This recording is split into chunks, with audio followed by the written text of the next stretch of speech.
Miriam called it Babel. Language is a cage. This tower is the lock, and I am the key. And when the world screamed in unison, Miriam smiled.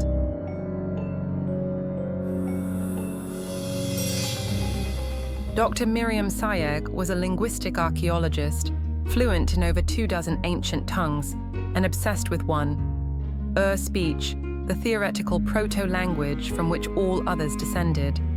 She never thought she'd get to study it firsthand until the tower was found. It rose like a broken tooth from the red stone basin of the Dashti Kavir desert. No stairs, no entrance, no origin, just a monolithic spiral of black, glass-like stone, coiled like a frozen serpent. Every surface etched with symbols that shimmered when you didn't look directly at them. Miriam called it Babel, and in the end she was right. She started by finding repeating patterns, which usually meant verb endings. It wasn't long before she deciphered several tenses, which lead to further discoveries, subject-verb relationships, and eventually, sentence structure. On the 7th day, she understood her first word. It didn't translate. Instead, it was more concept than word. Sounds and letters could never explain the depth of its meaning. It was not a word for a thing. It was the thing. It bypassed symbol and reached into thought like a splinter in her brain. But the moment of discovery was when it happened. The symbol unfolded, vanishing from the tower like dust being blown away. That night, she dreamed.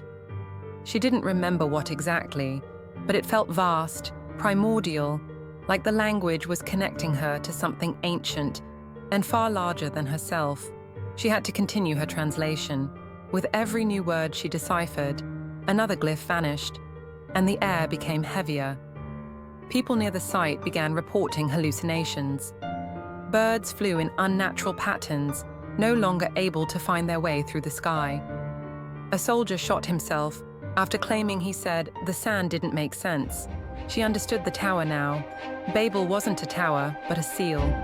Every spiral, every stone was part of a syntax of silence, keeping the truth outside of perception. A seal, she wrote in her notes.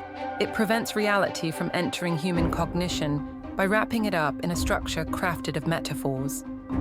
Language. Language is a cage, she scrawled. This tower is the lock, and I am the key. With the 28th glyph erased, people forgot their names. They still had their identities. In fact, if anything, they felt more connected to themselves than ever before because the labels were dissolving.